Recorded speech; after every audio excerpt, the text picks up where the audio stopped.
Hi everyone, my name is Thalia and I'll be talking about Kuroko no Basket Season 3, Episode 11 and 12. And after Episode 12, the match is done, so it was very intense. We know who won and how they did it and all that, and it was just very exciting. For those two episodes, I really enjoyed the background music that was playing whenever they were playing. It was just so much more intense. Also at Episode 12, they played like the opening song while they gave us kind of a recap, and I thought that was done very well. I actually kind of preferred that than like the opening song, since we already have the opening thing like ooh Teiko and all that stuff, just like talking about the generation of miracles and then the opening song, and you know, it kind of takes a while since till the episode begins, and sometimes I'm like, I just want to know what happened. So for episode 12, I really enjoyed the fact that they kind of gave us a recap with the opening song in it, so that was very well done. If they do that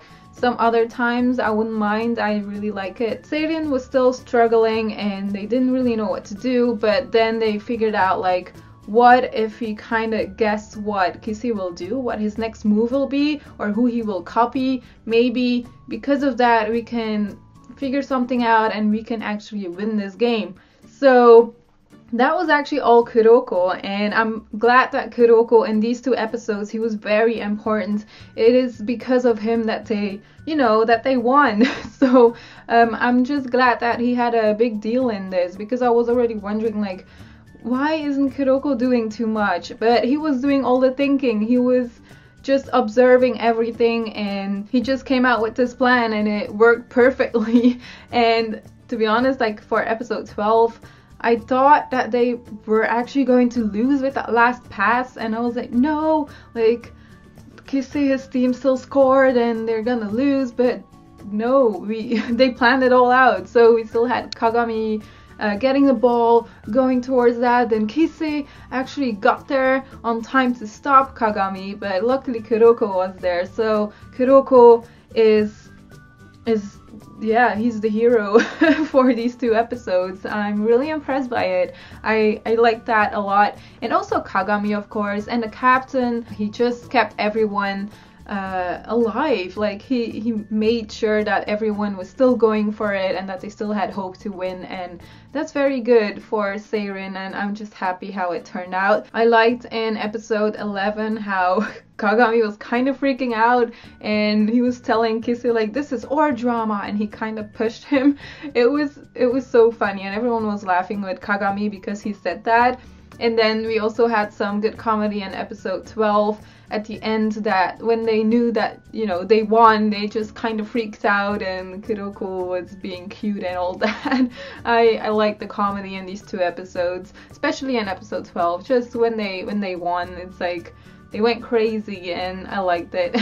So yeah, on to episode 12. Like I said, I thought it was very impressive how they handled it, how Kuroko just planned out everything with the other ones, and I like how they showed us that between the game as well, how Kuroko was explaining everything to everyone, and because of that we could, like the audience could understand what they were doing as well, because I was already like, you know, are they just lucky when they told us that when Kagami, for example, does this, then Kissy will copy Aomine, and then if someone else does this to Kissy, he will copy this person and all that. So it's just very smart how they did it and how they got to like the final one, and Kissy still got the ball, but he got to pass it to someone else from his team. So, you know, that was just the most exciting thing from these two episodes. It took so long for Kissy to realize that Kagami was running with the ball, although in real life it was probably like 2 seconds or something.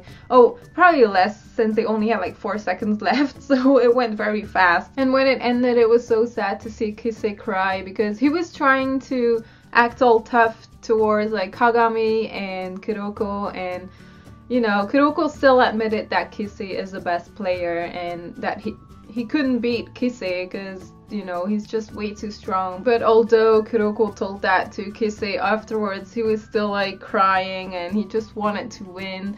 And he was like, it felt like he was going to give up because he was like, oh no, now my foot hurts as well, and like it's all over, it doesn't matter. Like that was pretty sad to hear from Kisei. He shouldn't give up. He was still saying to Kagami like, you know, we'll have another match later. So and Kuroko, so you know, he shouldn't give up. I'm sure he won't either because he has a good team.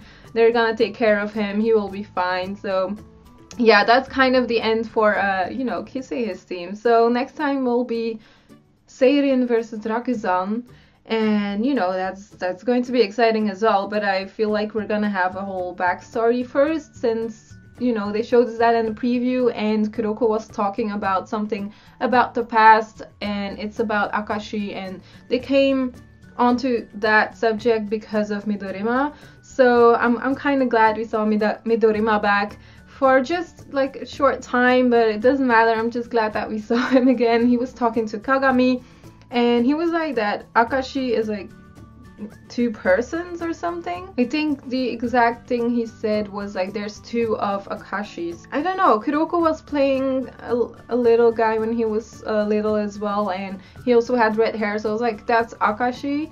But I don't know. Akashi probably has like two sides of him. I don't know.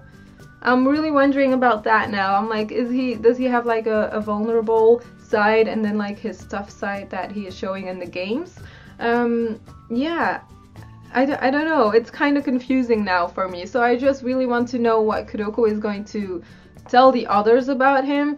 It was very frustrating to see that at the end that Kuroko was finally going to say what kind of happened, and yeah, the episode stopped. So I was like, no, I want to see the next episode because I do like the backstories from Kuroko no Basuke, and it seems like we're gonna go back to when they were all little, and that's just gonna be cute as well, and it's gonna be interesting. And yeah, I just want to see how they kind of got along with each other back then. So yeah, that is it for my review for episode 11 and 12 for Kuroko no Basuke. Next week I will be back with one review again. I couldn't do like the one last week since I was busy. So yeah, double review for you now. So I will be back next week with another review of Kuroko no Basuke, and if you like this video you can give it a thumbs up and leave your thoughts in the comments about this episode, and yeah, I will see you soon. Bye.